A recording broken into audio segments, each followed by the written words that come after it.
Hi guys, welcome back to the channel. I'm installing these LED lights on the customer's bike today, and I figured it's something that a lot of people like to do, and maybe they're not sure how to go about it, so let me show you. This particular kit came from eBay, less than $50. There's a 12 lights, there's this wire that connects all the lights together, main controller which has 3 wires to be wired to the bike, plus this wire that hooks up to the lead for the LEDs, and the whole thing gets controlled by this little remote.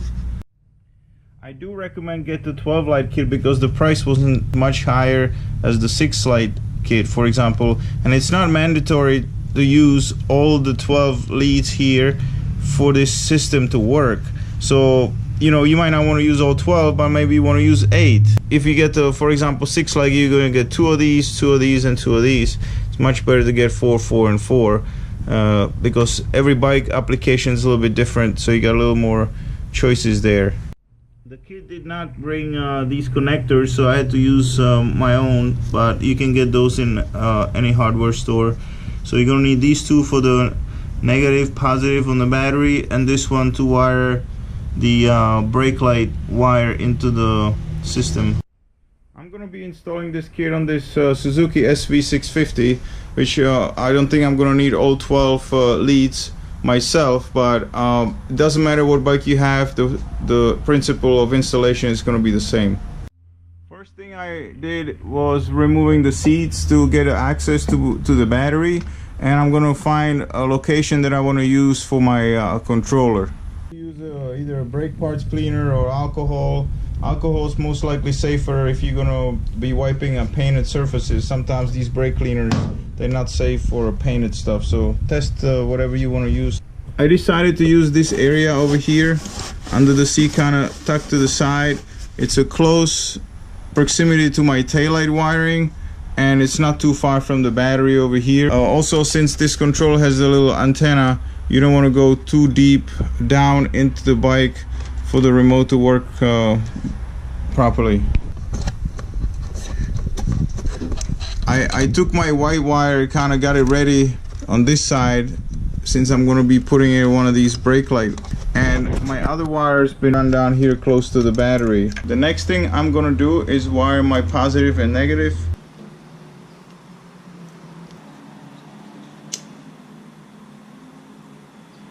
You can buy these shrink wraps in auto parts stores, assortment sizes. So we have this, and compare it to this, it looks a little bit more legit. Always lose the negative lead first. This way, if you touch the ground by accident,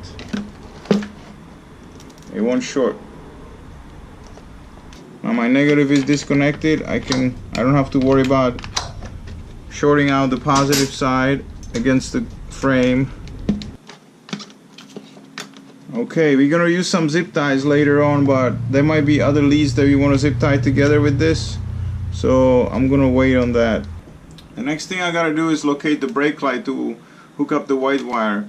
Brake light application does, I suspect that when you hit the brake, maybe create a little safety thing, like a little effect. I would say it's optional to even hook it up. With the test light and the key on, I gotta locate my the correct wire for the brake light. This is my tail light. There's a brake light wire right there. So now I'm gonna find a safe route.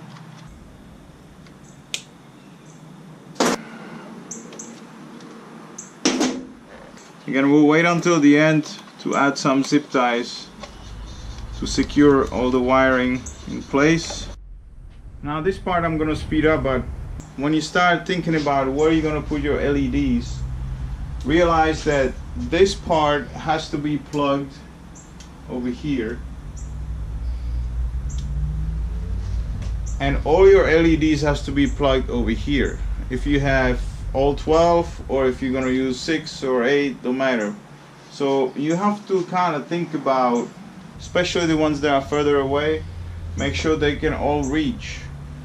It's very helpful to take the gas tank off, or in this bike I can just remove the front bolts and it will lift up.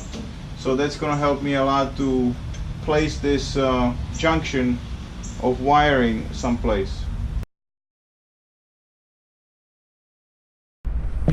Okay, as I'm doing it, I'm kind of thinking the best way to go is not really sticking it on until you're sure that all the wires are hooked up. So I'm just kind of gonna figure out where I want them, and then I'm not gonna stick it on. I'm just gonna have them laying there until everything is connected and on. So I got all the leads kind of where I'm gonna put them. For example, this one under the tank, they're just laying here because I want to make sure they all work before I stuck them on. With the D, you turn it on. So now I'm gonna check all of them, make sure that they're all on. Alright guys, the job is done. I'm gonna show you a little bit later on because it's too bright outside now. We have just about enough darkness to be able to see this, so let me turn it on. We can go through all the colors. Everything done through the remote. You can have the lights flashing. You can have them like basically dimming and doing this, changing the color and doing that again. And then I figure out what the reason for the brake light is. When you hit the brake light, everything turns red no matter what you got on. So that's kind of nice. It gives you extra brake lights from the side as well. I hope this video helped you to do your own lights. It's not that hard, it's just a little confusing because when you receive the package, if you get the same one I got, it's got no instructions or anything. It's kind of crazy, but if you follow this video, you'll be able to put it on. So thanks again for watching. I hope you subscribe if you find this video helpful, and see you soon. Take care.